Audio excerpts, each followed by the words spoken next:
आप देख रहे हैं लाख टके की बात। नमस्कार, मैं हूं अजय कुमार। आज आपके सामने प्रस्तुत करने जा रहे हैं वो बड़ी खबर कि राहुल गांधी को दो तरफ से झटका लगा है। क्या है ये झटका, ये बताएंगे आपको, लेकिन उससे पहले 10 बड़ी खबरें। कांग्रेस अध्यक्ष राहुल गांधी की नागरिकता पर उठे सवाल के बाद गृह मंत्रालय ने उन्हें नोटिस भेज दिया है। बीजेपी सांसद सुब्रमण्यम स्वामी की शिकायत पर गृह मंत्रालय ने राहुल से 15 दिनों में जवाब मांगा है। यदि कोई भी मेंबर ऑफ पार्लियामेंट यदि पार्लियामेंट में कोई क्वेश्चन पूछता है तो उसका जवाब देना अनिवार्य होता है। राहुल की ब्रिटिश नागरिकता के आरोपों को कांग्रेस ने राजनीतिक साजिश बताया है। प्रियंका गांधी ने आरोपों को बकवास कहा।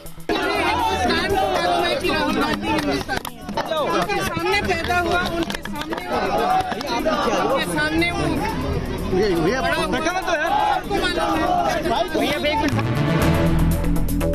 चुनावी रैलियों में चौकीदार चोर है वाले बयान पर कांग्रेस अध्यक्ष राहुल गांधी ने सुप्रीम कोर्ट से माफी मांगी है। कांग्रेस की तरफ से अभिषेक मनु सिंघवी ने सुप्रीम कोर्ट में हलफनामा दिया, जिसमें कहा गया है कि राहुल की तरफ से गलती हुई है, वो माफी की मांग करते हैं। वो गलती खुद उन्होंने प्रकाशित की है इस जवाब में और उसके लिए माफी मांगी है, यानी रिग्रेट कहा है। सोमवार को राहुल इस मामले पर दोबारा हलफनामा दाखिल करेंगे। प्रधानमंत्री नरेंद्र मोदी 1 मई को अयोध्या में चुनावी रैली करेंगे। पीएम बनने के बाद पहली बार मोदी अयोध्या जाएंगे। हालांकि पीएम का रैली स्थल राम जन्मभूमि से करीब 28 किलोमीटर दूर है। अयोध्या और इसके आसपास 5वें चरण में 6 मई को मतदान होने हैं। राजस्थान के पाली में 2 कांग्रेस नेताओं के बीच भिड़ंत की तस्वीरें सामने आई है। कांग्रेस उम्मीदवार बद्रीराम जाखड़ और कांग्रेस विधायक दिव्या मदेरणा के बीच किसी बात को लेकर पहले विवाद हुआ, उसके बाद दोनों नेता एक दूसरे से भिड़ते नजर आए। चुनाव प्रचार के बीच दोनों नेताओं का ये वीडियो वायरल हो रहा है। कानपुर में बीजेपी नेता सुरेश अवस्थी पर पुलिस अधिकारी को धमकाने का आरोप लगा है। बीजेपी नेता का धमकी भरा वीडियो सोशल मीडिया पर वायरल हो गया, जिसके बाद सुरेश अवस्थी और उनके 6 साथियों के खिलाफ मुकदमा दर्ज किया गया है। तेलंगाना में इंटरमीडिएट परीक्षाओं में गड़बड़ी को लेकर विरोध तेज हो गया है। 12वीं की परीक्षा में 3 लाख छात्रों को फेल करने पर विरोधी पार्टियों का पूरे प्रदेश में प्रदर्शन जारी है। हैदराबाद में भी प्रदर्शनकारियों ने सड़क पर हंगामा किया, जिस पर पुलिस ने कई लोगों को हिरासत में लिया। भारतीय सेना ने पहली बार हिम मानव एती की मौजूदगी का दावा किया है। आर्मी ने हिम मानव के पैरों के निशान भी ट्वीट किए। इन तस्वीरों में बर्फ पर पैरों के बड़े निशान दिख रहे हैं। सेना का दावा है कि इन पैरों के निशान 32 बाई 15 इंच के हैं। बर्फ पर पैरों के ये निशान नेपाल के पास मकालू बेस कैंप पर पाए गए हैं। फिल्म एक्ट्रेस कंगना रनावत उज्जैन के मंगलनाथ मंदिर पहुंची और विधि विधान से पूजा अर्चना की। बताया जा रहा है कि भौम एकादशी के मौके पर कंगना यहां दर्शन पूजा करने आई थी। मान्यताओं के मुताबिक मंगलवार को यहां मंगल ग्रह के दोष दूर करने के लिए पूजा की जाती है। कंगना के साथ उनकी बहन भी मौजूद थी। आतंकी संगठन ISIS का सरगना अबू बकर अल बगदादी एक बार फिर सामने आया है। ISIS ने करीब 5 साल बाद ऐसा प्रोपेगेंडा वीडियो जारी किया है, जिसके जरिए बगदादी के जिंदा होने का दावा किया जा रहा है। 2015 में आखिरी बार बगदादी का वीडियो आया था, जिसके बाद उसके मारे जाने की खबरें भी आई। आइए आज की बड़ी खबर आपके सामने प्रस्तुत करते हैं। ऐसा लगता है कि कांग्रेस अध्यक्ष राहुल गांधी के लिए आज दोहरी मार का दिन था। दरअसल कांग्रेस अध्यक्ष इस बात को लेकर सुप्रीम कोर्ट के सामने मौजूद हैं, जहां भारतीय जनता पार्टी के सांसद मीनाक्षी लेखी ने एक मामला दर्ज किया था और वो मामला था कि सुप्रीम कोर्ट के हवाले से राहुल गांधी ने राफेल के मुद्दे पर जो बयान दिया वो अपने आप में सही नहीं है। राहुल गांधी ने पहले इस पर खेद व्यक्त किया, लेकिन अब राहुल गांधी ने इस पर माफी मांग ली है। कुल मिलाकर देखा जाए तो यह मामला अभी भी सुलझता हुआ दिखाई इसलिए नहीं दे रहा क्योंकि मीनाक्षी लेखी का मानना है कि सुप्रीम कोर्ट पर अब दंडात्मक कार्रवाई करने का दबाव होना चाहिए और सुप्रीम कोर्ट को दंडात्मक कार्रवाई राहुल गांधी के खिलाफ करनी चाहिए। यह पहली बड़ी बात है। दूसरी बड़ी बात भी आपको बताएंगे, लेकिन पहले जरा ये रिपोर्ट देखिए।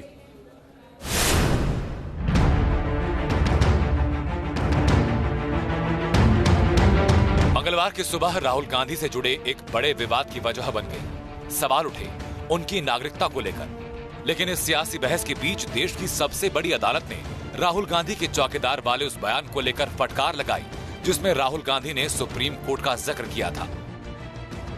राहुल के बयान पर सियासत तेज हो गई। बीजेपी सांसद मीनाक्षी लेखी ने राहुल के खिलाफ सुप्रीम कोर्ट में अवमानना याचिका दाखिल की, जिसकी सुनवाई के बाद राहुल गांधी को सुप्रीम कोर्ट में माफी मांगनी पड़ी। सुनवाई के दौरान कोर्ट में CJI रंजन गोगोई की बेंच ने राहुल गांधी को फटकार लगाई। उनके खेद जताने के तरीके पर सवाल उठाया। नाराज चीफ जस्टिस ने राहुल गांधी की ओर से पेश हुए वकील अभिषेक मनु सिंघवी से कहा, अब आप हमें कुछ कहने के लिए मजबूर कर रहे हैं। पिछली सुनवाई पर हमने कुछ नहीं बोला, पर यह आपका दूसरा एफिडेविट है। आप सुप्रीम कोर्ट का हवाला देकर गलत बयानी भी कर रहे हैं और उसे जवाब में सही ठहराने की कोशिश भी कर रहे हैं। अभिषेक मनु सिंघवी की ओर से दलील दी गई कि हलफनामे में खेद जाहिर किया गया, जो कि माफी मांगने जैसा है, जिस पर देश की सबसे बड़ी अदालत ने कहा कि हमें ये समझने में बहुत मुश्किल हो रही है कि आप हलफनामे में क्या कहना चाहते हैं। मीनाक्षी लेखी का पक्ष रख रहे वरिष्ठ वकील मुकुल रोहतगी ने कहा कि राहुल गांधी को सीधे सीधे माफी मांगनी चाहिए। ये साफ साफ कोर्ट की अवमानना का मामला है। दलीलों के दंगल के बाद आखिरकार राहुल गांधी की ओर से उनके वकील अभिषेक मनु सिंघवी ने कोर्ट से माफी मांगी। सिंघवी ने कहा कि मेरी ओर से यानी राहुल गांधी की ओर से गलती हुई, इसके लिए माफी मांगता हूं। सोमवार तक नया हलफनामा दाखिल करेंगे जिसमें माफी का जिक्र होगा। खेद और माफी में अंतर है, और खेद भी कंडीशनल हो कि मैंने हीट ऑफ द मोमेंट में कुछ कह दिया, चुनावी सरगर्मी में कुछ कह दिया तो गलत है, और इसी कारण कोर्ट ने उसको लेने से मना किया और थोड़ी फटकार भी लगाई है कि माफी को माफीनामे के तरीके से लिखा जाना चाहिए। राहुल गांधी बड़े स्पष्ट हैं, बड़े विनम्र हैं, बड़े साफ गोई हैं कि जहां उन्होंने गलती की वो गलती खुद उन्होंने प्रकाशित की है इस जवाब में, और उसके लिए माफी मांगी है, यानी रिग्रेट कहा है। वो गलती थी कि उन्होंने चौकीदार चोर है जैसे स्लोगन या जैसे वक्तव्य को उच्चतम न्यायालय को एट्रीब्यूट किया। हालांकि राहुल गांधी इससे पहले 2 बार हलफनामा दाखिल कर चुके थे, लेकिन उन्होंने माफी मांगने की जगह सिर्फ खेद जताया। अब मामले की अगली सुनवाई 6 मई को होगी। आखिरकार सुप्रीम कोर्ट के सख्त रुख के चलते राहुल गांधी के वकील अभिषेक मनु सिंघवी ने अपने कदम पीछे खींच लिए। अभी तक हलफनामे में खेद लिखकर काम चला रहे सिंघवी ने पहली बार कोर्ट में माफी मांगी और कहा कि नए सिरे से हलफनामा दाखिल करना चाहते हैं। जाहिर है उन्हें इस बात का एहसास हो चला था कि अब सीधे सीधे माफी न मांगने का मतलब होगा अदालत की अवमानना की कार्रवाई का सामना करने के लिए तैयार रहना। वीडियो जर्नलिस्ट मनोज के साथ अरविंद सिंह, न्यूज नेशन, दिल्ली। जाहिर सी बात है इस पूरे मामले पर भारतीय जनता पार्टी का पक्ष जरा भारी होता दिखाई दे रहा है, क्योंकि राहुल गांधी ने अपनी जो टिप्पणी सुप्रीम कोर्ट के हवाले से की थी उस टिप्पणी के लिए अब उन्हें माफी मांगना पड़ रहा है, और ये अपने आप में बड़ा मामला बन सकता है। लेकिन जाहिर सी बात है कोई भी मामला बना बढ़े तो उस पर सियासत उससे ज्यादा बड़ी हो जाती है। कानून के ऊपर कोई नहीं, ये सबक पहली बार इस परिवार को और राहुल गांधी को मिला होगा, ऐसा हम उम्मीद करते हैं। राहुल गांधी इस देश के सबसे बड़े नेता हैं, जिन्होंने बार बार झूठ बोल करके सुप्रीम कोर्ट में अपने आप को झूठे होने का उन्होंने प्रमाण दिया हो। आज तक मेरे ध्यान में ऐसा कोई भारत के नेता न रहे। जहां तक एट्रीब्यूशन का सवाल है, हम अपॉलॉजी मांगते हैं। रिग्रेट तो हमने कही दिया है, हम अपॉलॉजी शब्द का भी प्रयोग करेंगे। इससे ज्यादा नहीं, इससे कम नहीं, लेकिन साथ साथ हमने कहा है कि किसी रूप से राजनीतिक स्टैंड हमारा परिवर्तित नहीं होगा। अब अपॉलॉजी यानी कि माफी मांगने के अलावा राहुल गांधी के पास कोई और विकल्प बचा नहीं है, क्योंकि अगर सुप्रीम कोर्ट ने अवमानना का मामला दर्ज कर दिया और मामला आगे बढ़ गया तो राहुल गांधी वाकई में फंस सकते हैं इस पूरे मामले में।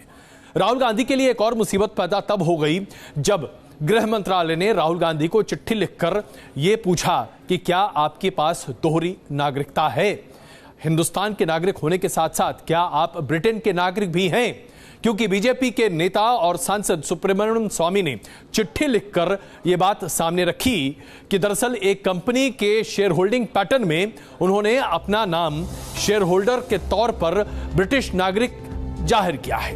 यानी कि 2003 में इस कंपनी के शेयर जब उनके नाम पर रखे गए तो उस वक्त वो कंपनी के निदेशक होने के साथ साथ अपने आप को ब्रिटिश नागरिक के तौर पर प्रस्तुत कर रहे थे।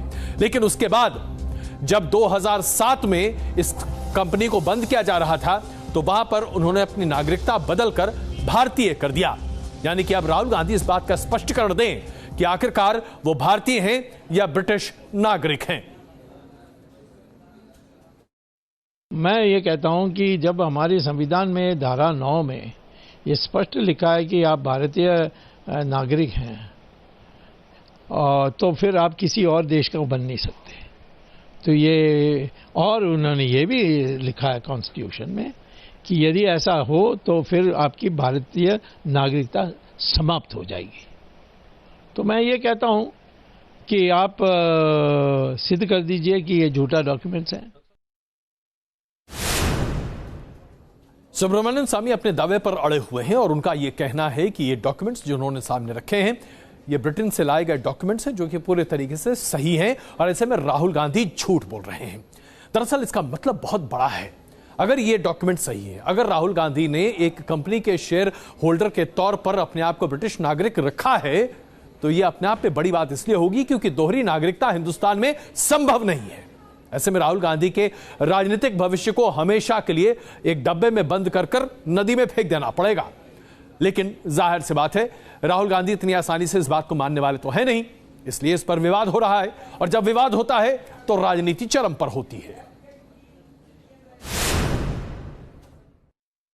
ये इसमें कोई विवाद है ही नहीं। राहुल गांधी जी भारत के नागरिक हैं। पहले भी ये बात उठाई जा चुकी, एक बार इसको 2-3 बरस पहले उठाया गया था, सुप्रीम कोर्ट में ने इसको स्पष्ट कर दिया था, चुनाव आयोग इसको स्पष्ट कर चुका। अभी इनके नॉमिनेशन पेपर्स में किसी आज़ाद उम्मीदवार के माध्यम से बीजेपी ने यही सवाल उठवाया था और स्क्रूटनी के दौरान उसको रिजेक्ट कर दिया गया था, इसमें कोई आधार नहीं पाया गया था। तो गृह मंत्रालय को भी जिम्मेवारी से पेश आना चाहिए। चुनाव में नोटिस दिया ये क्वेश्चन पार्लियामेंट में नहीं पूछा गया था, बल्कि मेंबर ऑफ पार्लियामेंट ने यह कंप्लेंट कई बार दी थी, तो वही उसमें प्रोसेस हुई होगी। उसको लेकर कोई बहुत ज्यादा अमेठी में भी निर्वाचन अधिकारी को दिया गया था कि राहुल गांधी नाम, अरे हम लोगों ने दिया था, जिसने दिया होगा तो उस पर इलेक्शन कमीशन ने क्लैरिफिकेशन दे दिया है। तो अब यदि किसी मेंबर ऑफ पार्लियामेंट का पत्र आया है तो उस पर भी जो कुछ भी होगा, जो उधर से जवाब आएगा उस आधार पर। गृहमंत्री ये कह रहे हैं कि इसमें बहुत गंभीर बात नहीं है, सवाल पूछा गया है, जवाब दे दीजिए, मामले को रफा दफा कीजिए। लेकिन कांग्रेस के लिए यह मामला छोटा नहीं है, क्योंकि दरअसल भारतीय जनता पार्टी एक तीर से दो शिकार कर रही है। गृह मंत्रालय का नोटिस अपनी जगह है, कानूनी प्रक्रिया है, नोटिस जारी होता है, लेकिन इसके साथ साथ राहुल गांधी की चुनावी प्रक्रिया पर भी कई सवाल खड़े हो जाते हैं। उनके भाषणों पर तंज कसने के लिए भी भारतीय जनता पार्टी को मौका मिल जाता है, यानी कि एक तीर से दो निशाने। दूसरी तरफ कांग्रेस के लिए फायदे का सौदा है। कांग्रेस दरअसल इससे साबित कर सकती है, देखिए किस तरीके से लोग हमें प्रताड़ित कर रहे हैं, हम कितने दुखी हैं, कैसे हमें काम नहीं करने दिया जा रहा, लोगों के बीच जाने नहीं दिया जा रहा। यानी यह मुद्दा दोनों पार्टियों के लिए फायदे का सौदा है।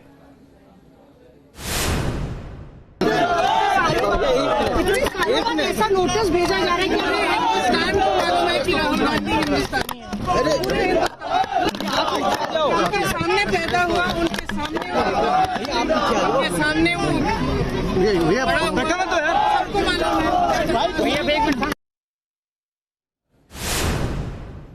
राहुल गांधी की बहन प्रियंका गांधी कहती है कि राहुल गांधी की पैदाइश हिंदुस्तान की है, हर कोई जानता है कि हिंदुस्तान में पैदा हुए, यहीं पढ़ाई की उन्होंने, यहां राजनीति कर रहे हैं, तो जाहिर सी बात है दोहरी नागरिकता का तो सवाल ही नहीं उत्पन्न होता। इसमें कोई शक नहीं भी है, क्योंकि ये बात सही भी दिखाई देती है। लेकिन सुब्रमण्यम स्वामी दरअसल एक ऐसा नेता है जो कि कहीं से भी कुछ भी गड़ा निकाल कर खोज कर ले आते हैं, सामने आपके रख देते हैं और उसके बाद सवालों का एक लंबी फहरिस्त तैयार करके बौछार करना शुरू कर देते हैं। न्यूज नेशन के कार्यक्रम सम्मेलन के दौरान सुब्रमण्यम स्वामी ने राहुल गांधी पर कई तरह के कटाक्ष नहीं किए, सवाल भी खड़े किए। यहां तक कि खुद सोनिया गांधी के ऊपर भी सुब्रमण्यम स्वामी का हमला अपने आप में अभूतपूर्व माना जाता है। ऐसे में बड़ा सवाल यह है कि सुब्रमण्यम स्वामी के ये आरोप आज से नहीं है, बीते तकरीबन 5 साल से हैं, लेकिन भारतीय जनता पार्टी ने इस मुद्दे पर आज तक कभी भी अपनी बात नहीं रखी है, ना ही हामी भरी है और ना ही सुब्रमण्यम स्वामी के बयान से अपने आप को दूर किया है।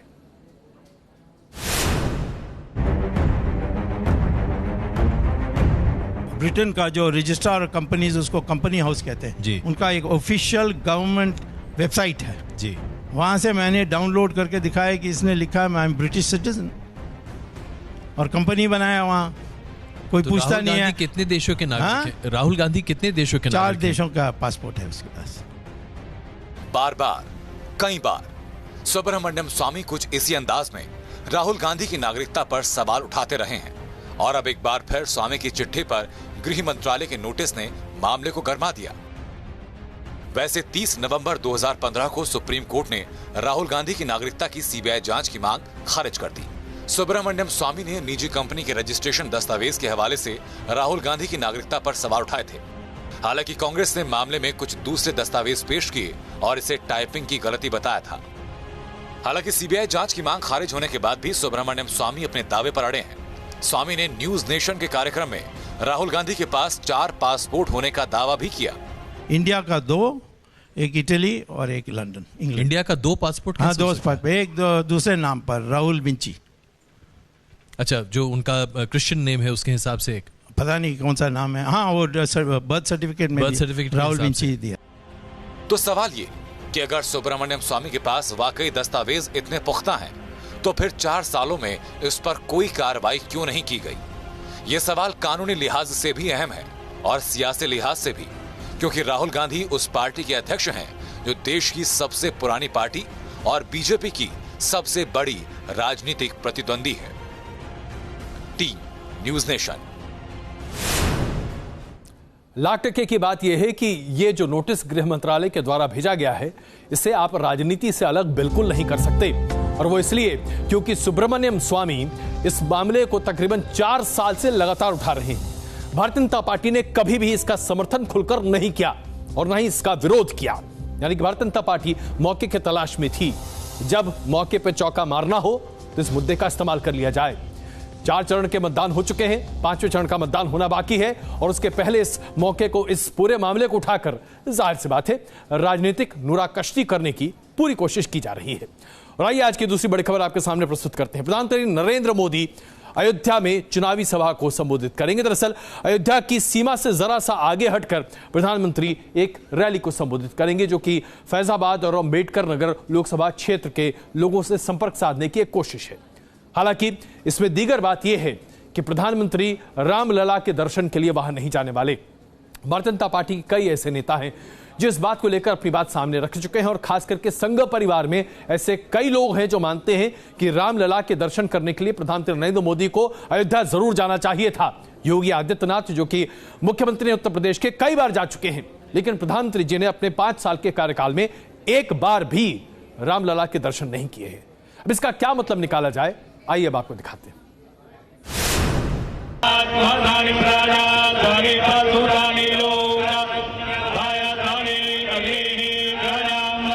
पहले काशी के घाट पर गंगा आरती, अब अयोध्या में चुनावी रैली। भगवान राम की नगरी में पीएम मोदी की पहली जनसभा। क्या अयोध्या दौरे से मोदी को मिलेगा जीत का आशीर्वाद? ये वो सवाल है जो बीजेपी नेताओं के मन में भी है और विरोधियों की जुबान पर भी, क्योंकि अपने चुनावी अभियान में पीएम मोदी अयोध्या तो जा रहे हैं, लेकिन कहा जा रहा है कि पीएम मोदी रामलला के दर्शन नहीं करेंगे। वैसे पूरे 5 साल के अपने कार्यकाल में पीएम मोदी ने गिने चुने मौके पर ही अयोध्या और राम मंदिर का जिक्र किया है। अब चुनावी मौसम चरम पर है और मोदी पहली बार पीएम रहते हुए अयोध्या जा रहे हैं। ऐसे में वोटरों का उत्साह बढ़ाने के लिए ही सही, रैली में राम मंदिर और रामलला का जिक्र न आए, इसकी संभावना कम ही है। हालांकि मामले की गंभीरता को समझते हुए बीजेपी फिलहाल कुछ भी खुलकर बोलने से बच रही है। अब देखिए, विश्वास और भरोसा की बात है, और वहाँ पर प्रधानमंत्री जी तो चुनाव प्रचार के लिए जा रहे हैं, रैली करेंगे। अब बाकी लोग क्यों गए, किस लिए गए, ये तो उनके ऊपर डिपेंड करता है। वहीं अयोध्या और राम मंदिर का नाम आते ही विरोधियों की जुबान पर एक बार फिर आग बरसने लगी है। एक मौका है कि आप अयोध्या में जाएं और राम मंदिर के अंदर पूजा करें। देश के लोगों का विश्वास और आस्था राम मंदिर में है, उसको ये मुद्दा बनाना चाहते हैं। इनकी कोई आस्था न राम मंदिर में है न राम में है। आपको बता दें कि फैजाबाद लोकसभा सीट पर 6ठे दौर के चुनाव में मतदान होने हैं, और ऐसे मौके पर अयोध्या जाकर भी पीएम मोदी रामलला के दर्शन करने नहीं जाएंगे, तो विरोधियों ने इसे तूल देना शुरू कर दिया है। और बीजेपी के लिए मुश्किल ये है कि न वो राम मंदिर के मुद्दे से पीछे हटते दिखना चाहती है, और न ही सुप्रीम कोर्ट के फैसले से पहले पीएम मोदी इस पर कुछ कहना ही चाहते हैं। अपने चुनाव प्रचार अभियान में प्रधानमंत्री नरेंद्र मोदी अब तक धारा 370 और राष्ट्रवाद पर खुलकर बोलते रहे हैं। तो वहीं राम मंदिर और अयोध्या मुद्दे से परहेज भी करते रहे हैं। लेकिन अब अयोध्या जाकर मोदी शायद ये जताना चाहते हैं कि उनकी पार्टी के लिए राम अब भी खेवनहार हैं। वीडियो जर्नलिस्ट अतुल के साथ विकास चंद्र, न्यूज़ नेशन, दिल्ली। दरअसल लाख टके की बात यह है कि साल 2004 में जब पूर्व प्रधानमंत्री अटल बिहारी वाजपेयी चुनाव के लिए तैयार थे तो उन्होंने भी अयोध्या के पास एक रैली को संबोधित किया था, लेकिन उस वक्त भी प्रधानमंत्री अटल बिहारी वाजपेयी रामलला के दर्शन के लिए नहीं गए थे। आज प्रधानमंत्री नरेंद्र मोदी भी अयोध्या जाएंगे जरूर, रैली करेंगे, लेकिन रामलला के दर्शन नहीं करेंगे। दरअसल इसका मतलब बिल्कुल स्पष्ट है। रामलला के दर्शन करने के साथ ही भारतीय जनता पार्टी को इस बात को भी पूरे तरीके से कहना पड़ेगा कि राम मंदिर का निर्माण वहीं पर होगा। इसमें कोई शक नहीं कि भारतीय जनता पार्टी ये कहती जरूर है, लेकिन प्रधानमंत्री चाहते हैं कि बतौर प्रधानमंत्री वो इस बात को न कहें, क्योंकि संवैधानिक जो ढर्रा है उसके आधार पर ऐसा कहना उनके लिए उचित नहीं होगा। आइए अब आपको यह बताएं कि दरअसल प्रधानमंत्री नरेंद्र मोदी किस बड़े पैमाने पर अपनी चुनावी सभाओं को संबोधित कर रहे हैं और इसमें खास करके उनका ध्यान कहां पर है। उनका ध्यान आमतौर पर अगर आप देखें, जो हम रैलियों की आपको पूरी अभी डिटेल्स दे रहे हैं, उसके आधार पर उत्तर प्रदेश में प्रधानमंत्री ने अब तक 12 रैलियां की हैं और वाराणसी में 1 रोड शो किया है। पश्चिम बंगाल उनका दूसरा ध्यान का सबसे बड़ा केंद्र है, जहां पर उन्होंने बड़े पैमाने पर रैलियां की हैं। उड़ीसा में उसके बाद उन्होंने 8 रैलियां की हैं और 1 रोड शो किया है। ये तमाम वो राज्य हैं जहां पर भारतीय जनता पार्टी अपने आप को बड़ी ताकत के तौर पर उभारना चाहती है। महाराष्ट्र में भी प्रधानमंत्री नरेंद्र मोदी ने 9 रैलियां की हैं और कर्नाटक में उन्होंने 7 रैलियां की, जहां अब चुनाव खत्म हो चुके हैं। गुजरात में 7 रैलियों को संबोधित किया। बिहार में अभी तक 5 रैलियों को संबोधित किया है, लेकिन यह आंकड़ा बढ़ने वाला है। राजस्थान में भी उन्होंने काफी रैलियां संबोधित की हैं, लेकिन मध्य प्रदेश में अभी उन्होंने सिर्फ 2 रैलियों को संबोधित किया है। ऐसे में आने वाले दिनों में अब क्या होने जा रहा है? दरअसल उत्तर प्रदेश और पश्चिम बंगाल को अगर आप लेकर चलें तो इन 2 राज्यों में प्रधानमंत्री नरेंद्र मोदी ने अब तक 20 रैलियां और 1 रोड शो को अब तक अंजाम दिया है। ऐसे में बताया जा रहा है कि उत्तर प्रदेश में अपनी चुनावी सभा को और ज्यादा आगे बढ़ाने के लिए दरअसल प्रधानमंत्री नरेंद्र मोदी 30 से ज्यादा रैलियां कर सकते हैं। आप समझ सकते हैं कि भारतीय जनता पार्टी के लिए उत्तर प्रदेश आज कितना महत्वपूर्ण है। आइए अब आपको दिखाते हैं कि इस चुनाव में कैसे चुनाव के रंग लगातार नित नए दिन एक नए अवतार के साथ उत्पन्न होते जा रहे हैं। ऐसे में चुनाव की ये चटपटी खबरें आपके सामने।